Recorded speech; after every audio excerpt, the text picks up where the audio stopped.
Oi, tudo bem? Eu sou o Panda. Eu sou a Júlia. Nós somos alunos do curso de Relações Internacionais. Fazemos parte do projeto de extensão Observatório do Legislativo de Bauru, mais conhecido como Legis Bauru, que possui como orientador o professor Dr. Bruno Pasquarelli.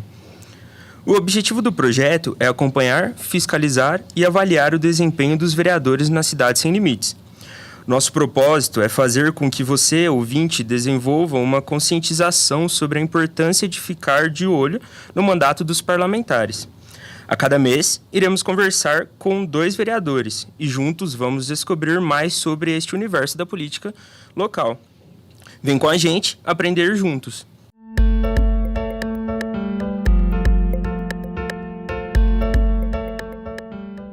A nossa primeira convidada de hoje, no nosso primeiro episódio, é Estela Alexandre Almagro, vereadora do Partido dos Trabalhadores.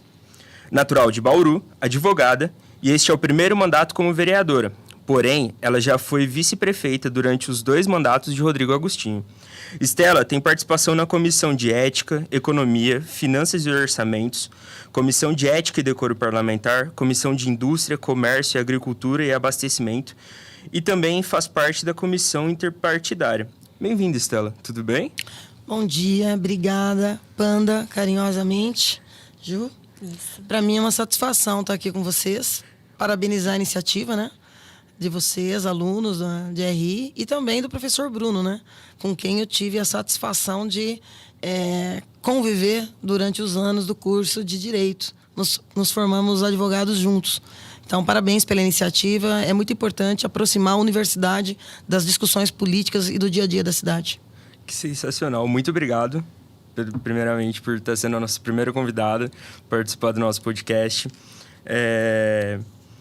Para começar a conversa, nós sabemos que a política ela está envolta em todas o nosso cotidiano, tanto como a senhora falou, da Faculdade de Direito, a nossa própria Faculdade de Relações Internacionais. A gente queria conhecer um pouquinho da senhora. Sim. Então, como que a senhora entrou na política? O que fez a senhora pensar, nossa, quero ser política, quero fazer parte deste meio? Eu acho que a política entrou em mim. Não entrei nela, ela entrou em mim. A realidade que eu vivia e a realidade que a população vive, normalmente acaba impulsionando ela para dentro ou para fora da política. E a política me colocou num caminho de libertação de um processo que eu fiz parte a vida toda. Meu pai é trabalhador rural, minha mãe é empregada doméstica, minha mãe é preta, meu pai é branco, então uma relação interracial complicada, meu pai é de uma família de classe média. Então você aprende a conviver com questões da sociedade desde muito pequeno. E essas questões vão colocando você para refletir sobre quem sou eu, né? Como é que eu faço para mudar uma série de coisas e de situações? Eu sempre me interessei pelos grêmios, né? Sempre participei. Na faculdade, quando eu entrei pela primeira vez na faculdade, na década de 90, eu me aproximei do diretório acadêmico. A Faculdade de Direito é inspiradora do debate político. Nós passamos naquela época, quando na década de 90 eu entrei pela primeira vez na faculdade por um Fora Collor, um primeiro processo assim, extremamente mobilizador da juventude, do debate nacional, e sempre militei nas comunidades eclesiais de base da Igreja Católica, que também questionava muito, né, a situação social do país e colocava em voga o tempo todo essa opção da igreja pelos excluídos, pelos pobres. Então a gente discutiu uma série de projetos que eram comunitários, hortas comunitárias, creches comunitárias, para dar conta daquilo que o poder público não dava conta de oferecer. E aí você vai se vendo como um personagem dentro de uma sociedade que precisa ter outros atores como você para mudar a sua situação e a situação de outros. E eu entrei para o Partido dos Trabalhadores, me filiei aos 16 anos. Era um filiado interno ainda, né? Não tinha 18 anos, mas essa possibilidade existe pelo Estatuto do Partido dos Trabalhadores. E muito rapidamente eu passei a ocupar espaços de formação em cargos de direção dentro do partido. E nunca mais parei. E estou aqui hoje, nesse podcast com vocês. Sensacional.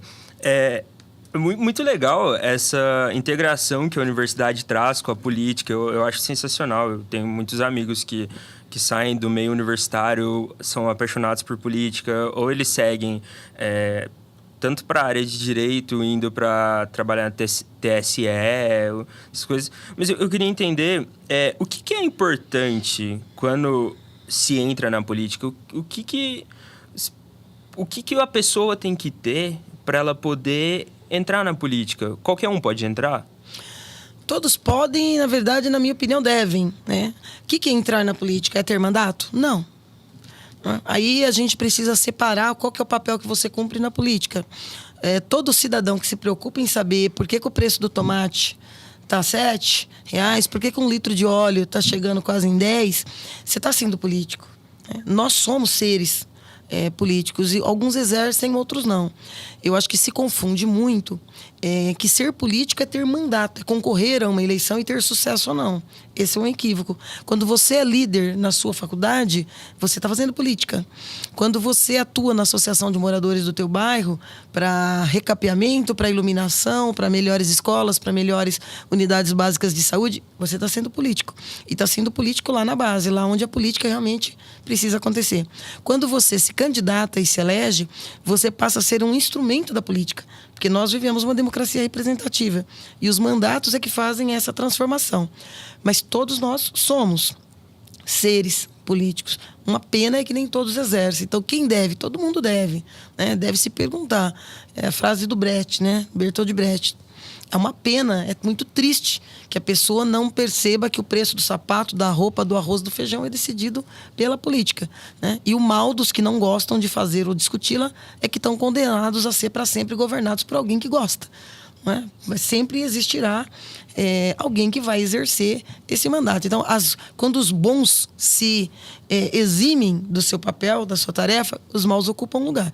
Nem todo mundo entende a política como um instrumento de transformação. Para alguns é carreira, né? Para alguns é projeto e ambição pessoal, é processo de enriquecimento por métodos questionáveis. Então, o que é a política? Isso o cidadão tem que ajudar a construir isso. Tem que ajudar a questionar isso e ser parte desse processo. Eu acho que é importante ressaltar que a gente está numa mesa e, assim, qualquer assunto pode virar política. E, assim, se você não quiser falar algumas vezes sobre política, você já também está fazendo política, de um jeito ou de outro. Então, eu realmente acho muito importante a gente falar sobre política e... Você tem toda a razão, Júlia, porque... Júlia, né? Isso. Quando a gente se omite, também está fazendo política. Sim. E a omissão é uma das piores formas de se fazer política. Porque vira, desculpa, uma ignorância, assim, até, né? Realmente, tipo assim, você não querer ver a sua realidade, aí você acaba realmente não conseguindo mudar e acaba colocando também no futuro das suas crianças, por exemplo, né? Então, tem até uma frase que eu não lembro mais ao certo, mas é que assim, se você não lembra a sua história, você está condenada a repeti-la também, né? Exatamente. Então, eu acho muito importante a gente... não precisa estar 100% na política, assim, 100%, mas... aos poucos você vê um pouco de notícia, realmente para você estar interligado de alguma maneira ou outra. Eu acho que é importante. Eu digo muito que a política é como uma eleição para síndico. Eu vejo que a política está presente nisso também. Porque na eleição a pessoa se candidata, concorre a um cargo, por exemplo, o síndico concorre a um cargo e ele tem que fazer política. Porque ele tem que agregar votos e tudo mais. E isso daí é para mim, pelo menos, é sensacional. Porque você tem que conhecer pessoas, você tem que conversar com pessoas, você tem que entender os medos, as aflições, tudo. E a política é isso, para mim. Só que, pegando todo esse contexto, ultimamente, nossa política está bem conturbada, né? Tá passando por momentos muito difíceis. Sim. Assim, a gente não tem nem como... Como que a senhora enxerga a democracia? Tanto a nossa democracia como a democracia no geral. A democracia em todos os países, no nosso meio e tudo, ela tá realmente na corda bamba para a senhora, assim? Ela tá na corda bamba, não tá? Como que... Tem uma frase que é atribuída ao Winston Churchill, que a democracia é o pior sistema depois de todos os outros. Nós precisamos da democracia. É isso que permite... É a democracia como instrumento que permite que a gente seja atores da própria história. Você vê vários países do mundo que nunca conseguiram alcançá-la. E você vê, eu acho muito mais triste, um fenômeno dos últimos 15, 20 anos, não sei se chega a 15, 20, mas pelo menos os últimos 10, que a nossa América Latina, que vivia um momento muito, para vocês que são alunos de RI, né? Vivia um momento de empoderamento político, social, econômico, inclusive de se empoderar como países pobres, subdesenvolvidos ou em desenvolvimento, para se impor diante da economia no mundo. E aí você vê uma onda muito conservadora tomando conta disso e balançando muitas estruturas da democracia. E esses países perdem, a população perde. Mas é mais triste ainda o nosso país, né? Porque você vê numa democracia atos de pessoas que defendem o atual governo, Jair Bolsonaro, irem para a rua e levarem faixas que eu considero uma aberração jurídica e política, por exemplo, intervenção militar já com Bolsonaro no poder. Isso é uma execração da história do mundo jurídico. Como é que você tem uma intervenção militar e é um civil que vai estar no poder, né? Isso não existe nem... Então, assim, você vai vendo como vai fragilizando para atender alguns interesses de permanência no poder. Esse apreço pelo poder, e não estar à frente de um país e usar o poder momentâneo para a transformação de um povo, de uma sociedade, é muito grave. Isso balança a estrutura da democracia. Várias tentativas, né? Você viu agora recentemente, a questão de mesas, o debate e o projeto, inclusive, que tentou questionar nossa urna eletrônica, né? Que é algo que você imagina que, tipo, esse assunto a gente não volta mais. Aí você encontra alguém que, pior do que isso, quer balançar a democracia a ponto de pedir voto auditável, que na verdade não era o auditável que estava por trás do debate. Por trás do debate estava o controle do voto. Não é? Que nem nos anos 60, 70, que as pessoas diziam que davam um par de sapatos, você levava um, voltava para pegar o outro, depois que aparecesse aquele determinado número de votos na urna. Ou então rasgar a nota pelo meio e vem buscar a outra metade e depois você cola para usar. São muitos os métodos que viciam o direito do voto livre e espontâneo. Esse tipo de voto que eles pediam, porque o nosso voto já é auditável, já é perfeitamente possível você fazer isso enquanto cidadão. Agora, você sair dali com esse papelzinho, com o seu nome, com o seu voto, é estabelecer o controle das milícias sobre os grandes bolsões de pobreza no Brasil inteiro, não é? Então, isso fragiliza a democracia. E um debate feito dentro do parlamento, que é um espaço que deveria defender e preservar a democracia. Então, nós vivemos um momento de fragilização da democracia. Mas, como cidadãos, nós temos que brigar para a manutenção dela e fortalecimento dela. Só com a democracia a gente transforma a sociedade. Eu acho que é importante a gente ressaltar mesmo nessa questão das pessoas estarem... falando, intervenção militar, sim, a volta do AI-5. Numa democracia, isso é impossível, né? Então, é algo assim que é contraditório, vamos dizer, né? Pior, viu, Ju, do que contraditório. É cômico se não fosse trágico, né? É uma aberração. A pessoa não estaria nem na rua se tivesse um AI-5. Exatamente. Porque assim, defende a liberdade. Tipo assim, defende a liberdade de expressão quando é conveniente a mesma. Exato. Por exemplo, porque se você tivesse a volta do AI-5, por exemplo, você não poderia estar ali na rua. Exatamente. Os policiais, de algum modo ou de outro, eles iriam punir você. Repressão. É repressão. Então, a liberdade realmente de expressão só é legal para eles quando é conveniente, né? Então, eu acho que realmente é importante a gente realmente estudar nossa história. E eu não sei o que é pior, se realmente, né, as pessoas saberem da história e, mesmo assim, continuarem, né, aprovando e voltando, querendo, por exemplo, a volta realmente do AI-5, ou se querem somente ignorar também a história. Então, acho que a qualidade da nossa educação, Ju, também favorece que nós tenhamos uma grande massa ainda no país que não atingiu os níveis, né, assim, de conhecimento da nossa própria história, para se sentirem de fato cidadãos livres, assim, no pensamento, porque o poder não é do dinheiro, é do conhecimento. É você ter conhecimento pleno da sua história e de tudo que acontece na sociedade é muito importante para o cidadão, para ele ser livre de verdade. Tem muita gente que vai para a rua porque é bolsonarista. Aí eu quero que ele fique. Aí, para ele ficar, eu tenho que pedir intervenção. Porque com intervenção ninguém mais tira ele de lá. E a pessoa não sabe o que significa isso para a vida dela, porque ela não sabe o que significa intervenção. Sim. Não sabe quantas pessoas morreram com a ditadura militar, não sabe o que é ausência de liberdade, não sabe o que é a gente não poder fazer um podcast. Se nós estivéssemos, né, num regime militar, ditatorial, na verdade. Sim. Muito complicado. E a gente tem que fazer a meia-culpa. conquanto a gente não tenha avançado, né? E tudo que a gente conseguiu crescer de forma progressista, avançar nos governos de esquerda que nós tivemos no país, na educação, né? Com novos campos, com novos acessos, com novos programas que permitam a inclusão de pessoas, sobretudo as mais pobres, porque o empobrecimento intelectual do país atende ao interesse de quem quer dominar o país. Exatamente. Não é? De quem quer manter o povo como massa de manobra. Então, isso tudo nós perdemos muito, né? Esses anos do Bolsonaro, o que foi destruído do país, do ponto de vista da educação, da ciência e da tecnologia, que permite essa coisa de socializar o conhecimento, foi um empobrecimento gigantesco. Sim. Cortes enormes na área da educação, na área da difusão, da cultura. Nossa, cultura, então, no governo Bolsonaro não existe. Né? Então, assim, isso é muito complicado, porque nós levaremos algumas décadas para refazer o que ele conseguiu destruir nesses 3 anos de um governo extremamente conservador, fascista, e que realmente não prioriza o conhecimento nem o cidadão. O que mais me assusta, assim, olhando... Eu não vivi o momento da ditadura, eu tenho 25 anos. Mas meus pais viveram. Sim. Eles lutaram para voltar à questão democrática. O mais me assusta é ver jovens. Tipo, a volta à ditadura. A pessoa nem sabe o que foi a ditadura direito. Às vezes só aprendeu na escola e não se aprofundou para entender o que aconteceu. E aí nós vamos entrar, Panda, num debate sobre a qualidade do ensino, por exemplo, no nosso estado. Já está aí, acho que mais de 2 décadas, a aprovação automática, né? Que foi fruto de uma política do governo do estado, na época ainda, acho que era a transição do Covas para o Alckmin, onde a busca de recursos, de financiamento em bancos fora do país, voltando aí para a área de vocês, principalmente o BIRD, levava em conta alguns índices sociais. E os índices sociais de repetência e de evasão escolar no estado de São Paulo eram alarmantes.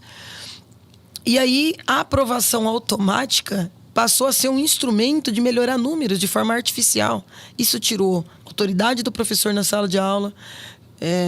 Coloque também a ausência de uma política que valorize o profissional da educação, porque ele também tem que estar em constante processo de melhorar o seu conhecimento, de avançar, de novos cursos, né? De uma pós, de um doutorado, de um mestrado, enfim. Essa política de incentivar o professor não teve, continua não tendo. Salários baixos, professores cumprindo horário, manhã, tarde e noite, quer dizer, não fica com a família, não tem espaço para cultura, para lazer, para viajar, né? Não tem uma vida saudável. É esse o professor na sala de aula. E sem autoridade, porque como ele não reprova, ele perdeu a autonomia de poder julgar do ponto de vista do conteúdo desse aluno. Até para ser um teste para ele do conhecimento que ele está passando. E aí você agrega uma situação social de muita violência, de muito empobrecimento, de muito desemprego, de falta de políticas públicas que atendam uma juventude, que atendam as crianças, que as tire da rua. Você tem uma educação colapsada. Então, estou dizendo isso para justificar a postura desses jovens? Não. Mas há um certo fundamento. A nossa educação está empobrecida. Então, é fato que há um desconhecimento da história. Mas olha os cursos que mais sofreram corte no número de horas-aula. Geografia, história, arte. Então, não querem um povo culto, esclarecido, um povo com conhecimento, né? Porque isso empodera a população. Esse é o jargão mais antigo do mundo, né? É o povo mais fácil de ser conduzido, é o que não tem acesso ao conhecimento. Porque é melhor para eles, né? Quanto menos a gente estudar sobre, quanto menos a gente realmente ter o conhecimento, é melhor para eles, né? Realmente, você vê os cortes, foram, assim, boa parte foram uma questão de humanas, né? Então, eu vejo, assim, muitas faculdades públicas, né? Escolas públicas com uma infraestrutura, assim, grande, né? Só que com pouco investimento. E isso realmente é muito triste e as pessoas, a mesma fala que eu coloquei, né? A gente não conhece a história, a gente está condenado a repetir. Assim, realmente, para os políticos, né? Isso é bom, né? Porque eles fazem, entre aspas, o que eles querem e tá tudo certo, porque a gente não... Pelo menos para a maioria deles, né? Sim. Eu não me incluo. Eu sempre me indigno com isso, né? Desculpe a correção, mas assim, eu uso sempre uma frase de forma reiterada. Eu tenho muito medo dos plurais. Sim. A gente acaba incorrendo vou usar um termo aqui, talvez até pesado, mas assim, eu digo que toda generalização é uma preguiça do intelecto para diferenciação.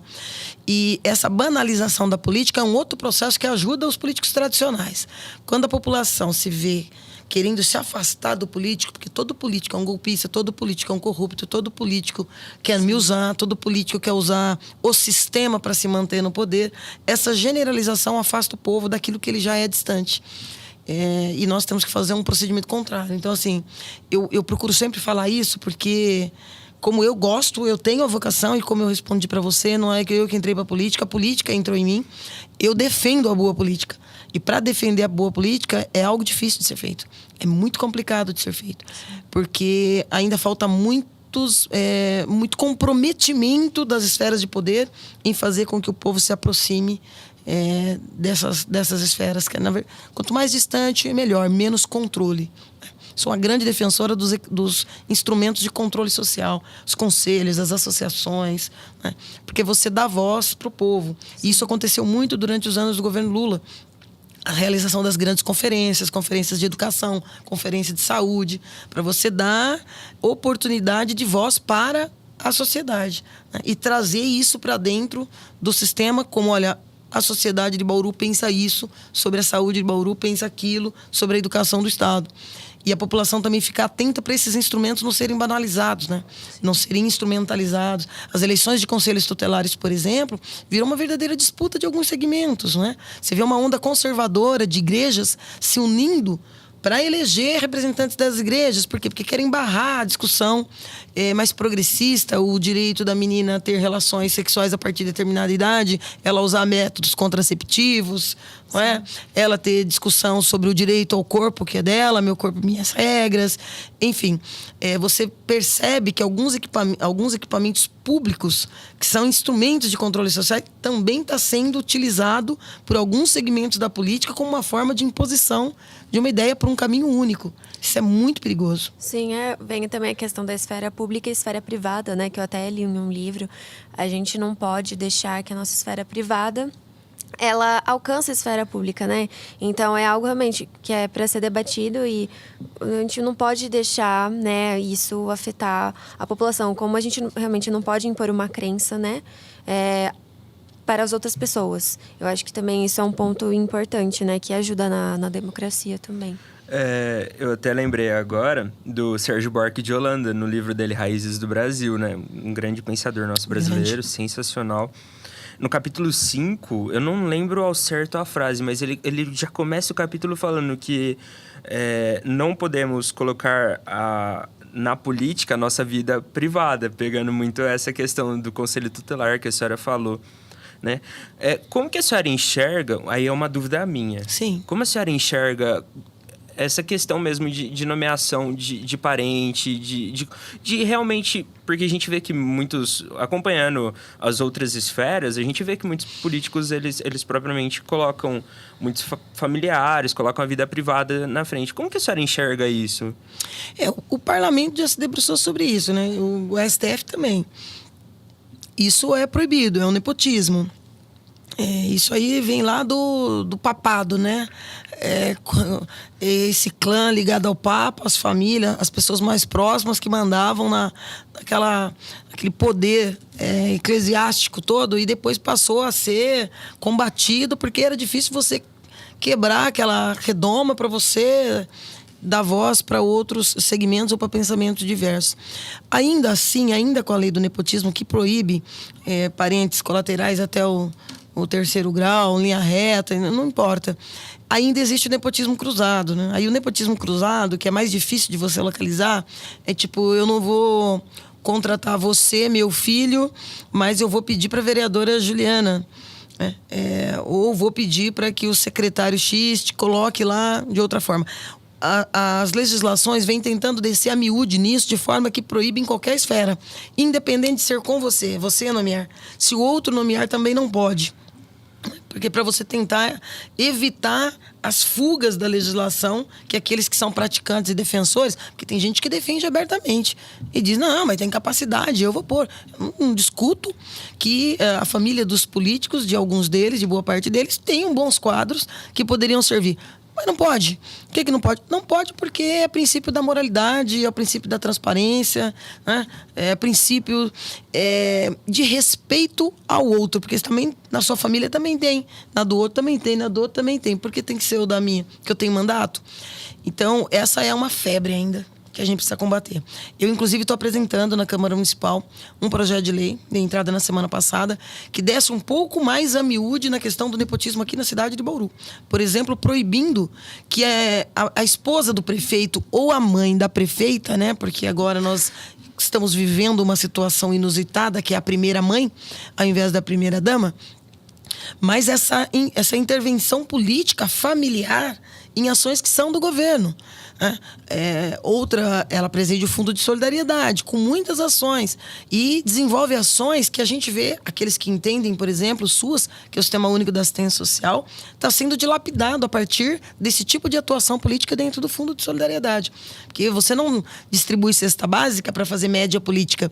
Você distribui cesta básica porque você tem uma política, né, de segurança alimentar, uma política de combate à fome, uma política de assistência social, que tem que ser emancipatória. Então, você não te dou só a cesta, eu preciso saber por que você está precisando de uma cesta.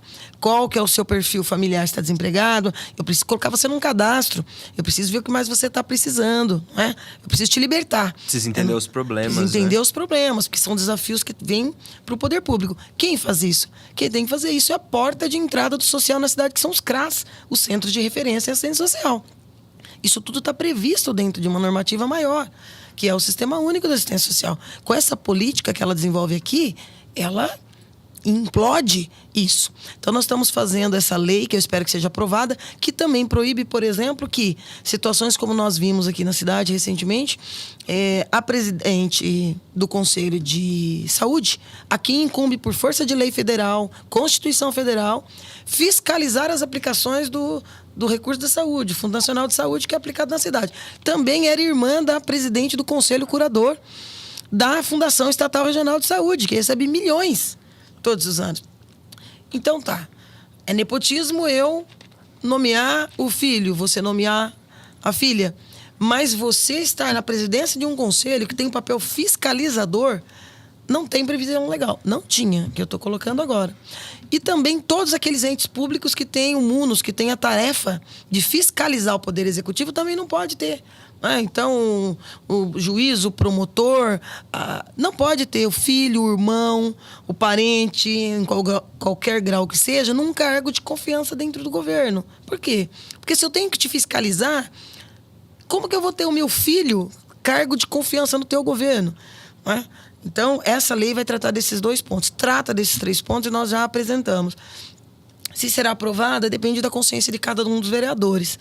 Eu creio que seja, para que a gente possa acabar um pouco com essa farra que pode levar a consequências que, para mim, fatídicas, né? Até porque nós estamos às vésperas de um ano eleitoral e essa instrumentalização desses espaços são muito complicados. Está em tramitação, então, né? Está.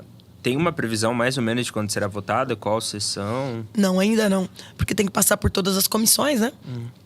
Passa primeiro pela Comissão de Justiça. A Comissão de Justiça, Legislação e Redação é a única comissão que trava um processo que é considerado ilegal, o que não é.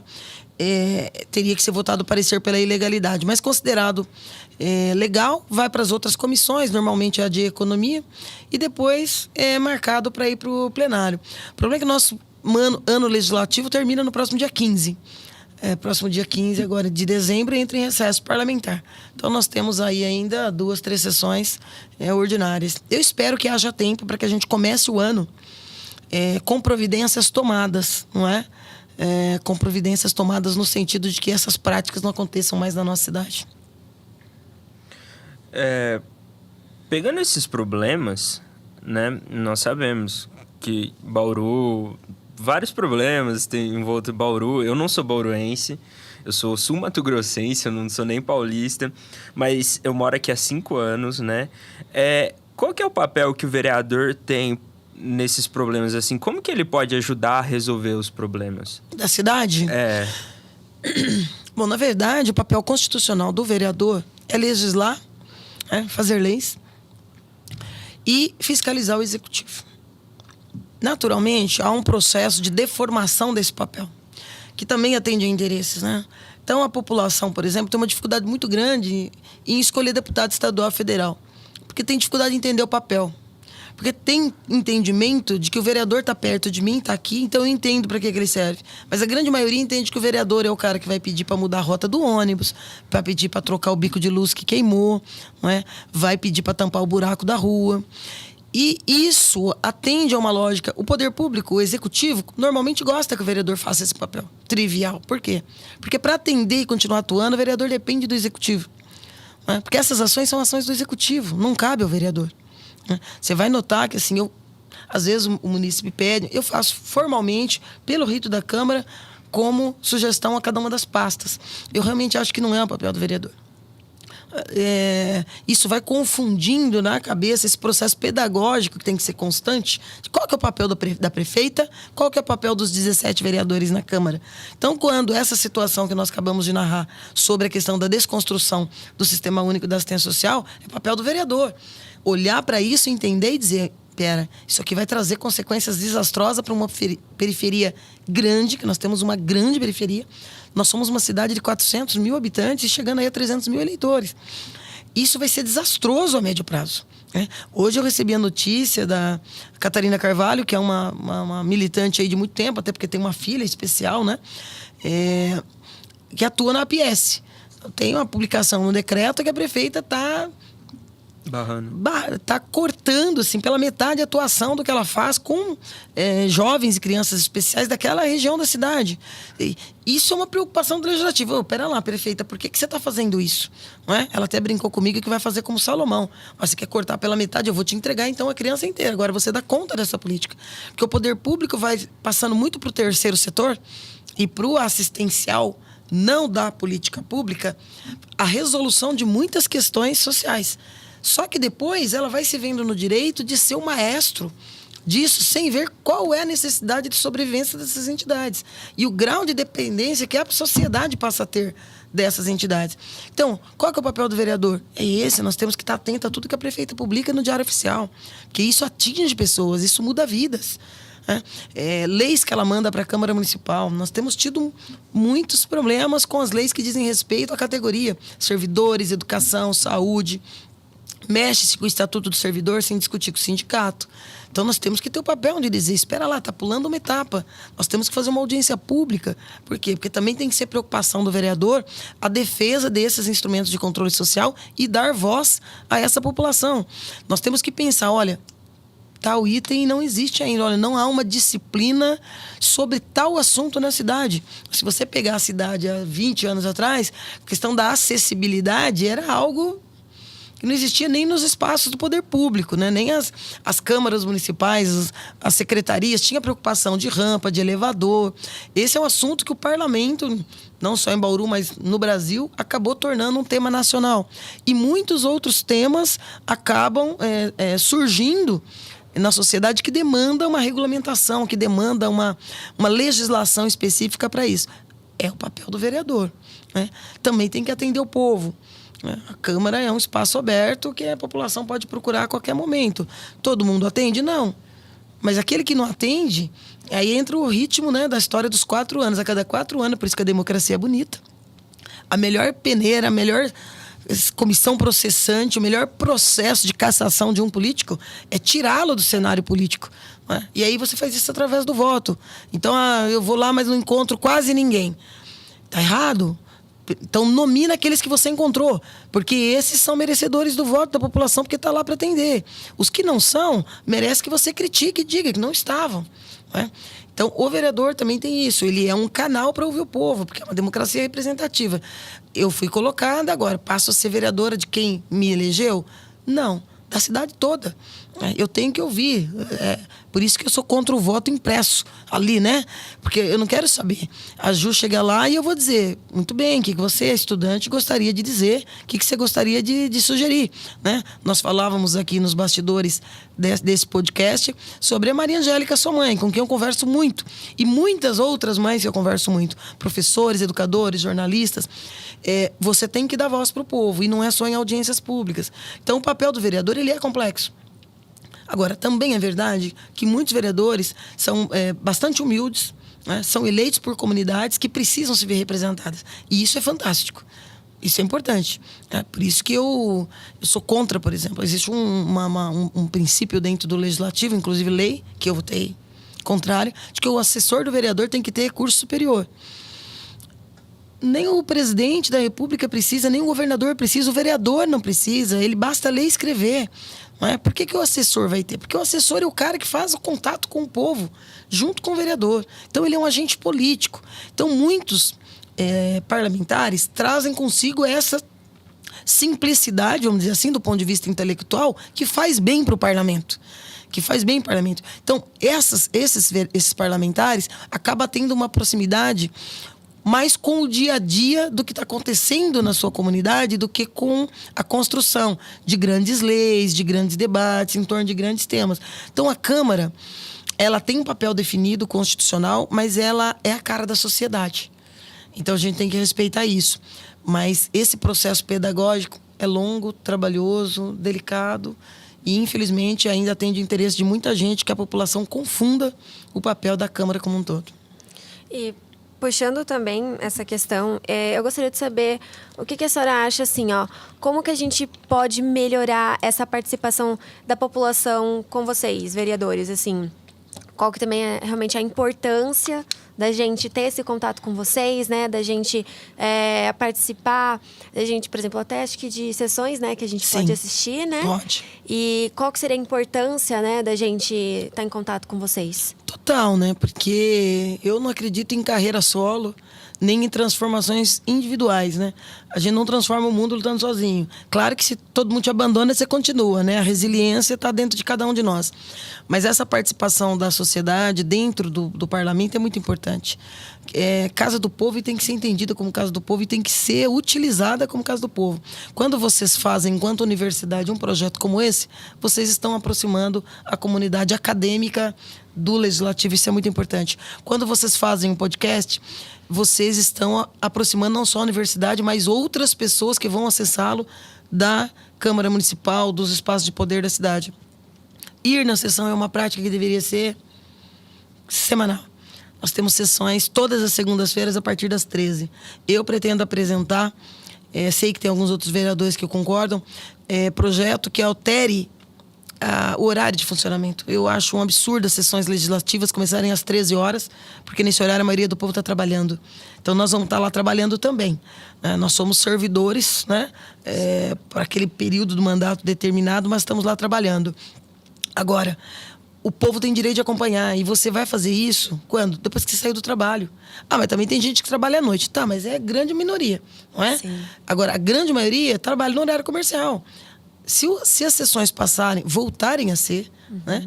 As sessões sempre foram a partir das 18 horas.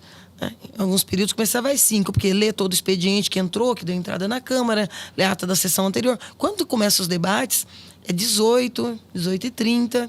Aí você tem 17 vereadores para usar 10 minutos cada um. Então, você tem 2, 3 horas de debate. Quando começam os projetos de lei entrarem para debate, nós já estamos falando em 8, 9, 10 horas da noite. Mas vai acabar muito tarde. Mas é uma sessão por semana. Se a pessoa quiser ficar acordada conosco lá até 1, 2 da manhã, que fiquem. Porque para nós é importante. Agora, ser às 13 é ruim. Porque as audiências públicas também têm sido restringidas ao horário comercial. E nesse horário o povo não está. Não pode estar. A menos que seja desempregado ou tenha autonomia sobre o seu próprio horário. Com certeza. Isso é muito delicado porque empobrece as discussões e banaliza instrumentos. Porque se você faz audiências públicas esvaziadas, as audiências públicas passam a ser, na sua grande maioria, quase que um instrumento de promoção do próprio vereador. Eu chamei tal tema. Mas só tinha 5 pessoas. Mas o povo não veio. Mas não veio porque às 13 não dá para ele ir. Sim. Às 9 da manhã ele está no trabalho. Então, essas questões me preocupam muito e por isso que eu parabenizo a iniciativa de vocês. Tem várias outras entidades que têm muita preocupação e muitas ações no sentido de aproximar suas comunidades. Tem líderes de bairro que vão em todas as sessões. Você chegar lá no plenário, você vai encontrar alguns rostos ali que fazem parte quase que do cenário. Isso é muito bom, porque significa que tem um compromisso no acompanhamento do mandato. Ali tem cerca de 60, 70 lugares. Eu acho que, assim, a Câmara hoje ela é insuficiente enquanto estrutura física. Quanto mais espaço, melhor, para que a gente pudesse fazer com que mais pessoas acompanhassem. Mas isso é muito importante. Puxando esse gancho, né, que a gente já está falando do vereador, tudo. Eu queria entender, conhecer mais a senhora. Eu não conhecia só por causa da minha mãe, de falar, de ler todos os projetos da senhora. Como que é a sua rotina na Câmara? Como que, assim, se a gente pudesse acompanhar a senhora por um dia ou por uma semana, como que é a rotina da senhora na Câmara? Pode, estão convidados, inclusive. Vai ser cansativo. Eu chego muito cedo. Eu costumo acompanhar muitas reuniões e discussões em bairros quando o pessoal pede, né? Questões que estão acontecendo. Tenho uma rotina no gabinete com os meus assessores de acompanhamento de tudo que sai no Diário Oficial, das leis que a gente começa a discutir em conjunto. A gente acaba participando de muito espaço também de microfone, né? Tem entrevistas, tem reuniões. Tenho promovido audiências públicas de alguns grandes temas, né? Eu procuro realmente não banalizar o instrumento. Fiz ontem, por exemplo, uma audiência para discutir o papel da Secretaria de Administrações Regionais e o desafio dela frente à organização social e dos bairros. E isso traz o povo para dentro da Câmara. Então, assim, se vocês quiserem, estão convidados, sintam-se convidados, vocês, todo o restante do grupo, para nos acompanhar por um dia todo ou por uma semana toda, sem problema nenhum. Acho que vai ser uma experiência boa para a gente, uma experiência boa para vocês também, para conhecer essa dinâmica de ser vereador, estar na rua, ser vereador, estar numa entrevista, ser vereador, estar no parlamento, estar numa audiência pública e até mesmo numa sessão. Muito obrigado. Muito obrigada a gente também. agradece muito a participação da senhora. Como primeiro podcast, a gente fica muito feliz. Muito obrigado, realmente, pela abertura que a senhora dá para nós, por tudo. Uma última pergunta que eu queria fazer para a senhora. Essa daqui é até muito... A gente debateu muito sobre vamos colocar, não vamos colocar. Para finalizar, qual seria uma frase que a senhora definiria Bauru? Assim, como que a gente pode definir Bauru numa frase? Hoje é Sucupira. É um momento muito delicado que nós estamos vivendo. Eu tenho dito isso na Câmara quase todas as semanas. O fato de ter uma prefeita neófita na política, uma eleição acidental, sem conhecimento da liturgia do cargo, do respeito ao pacto federativo, das relações com partidos políticos, da relação com o parlamento, nós estamos vivendo um momento de muita fragilização. Muita fragilização. Tem acontecido questões absurdas. Sou apaixonada por Bauru, minha avó era parteira em Tibiriçá, morreu com quase 100 anos. Eu sou daqui também. É a cidade, é a minha cidade, dos meus filhos, a cidade que eu amo. A gente briga por ela, mas plagiando aqui o ex-presidente Lula, nunca antes na história dessa cidade eu vi um momento de tanta fragilidade institucional. Muito triste.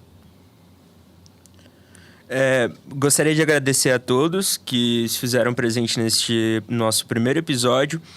Acompanhem que novos episódios vão vir. Vamos entrevistar vereadores, pessoas ligadas a políticas, professores e tudo mais. Muito obrigado a todo mundo que chegou até aqui e até o próximo episódio. Obrigado. Parabéns, Panda, parabéns, Ju, parabéns, professor Bruno, toda a equipe. Foi um prazer estar com vocês. Obrigada pela presença.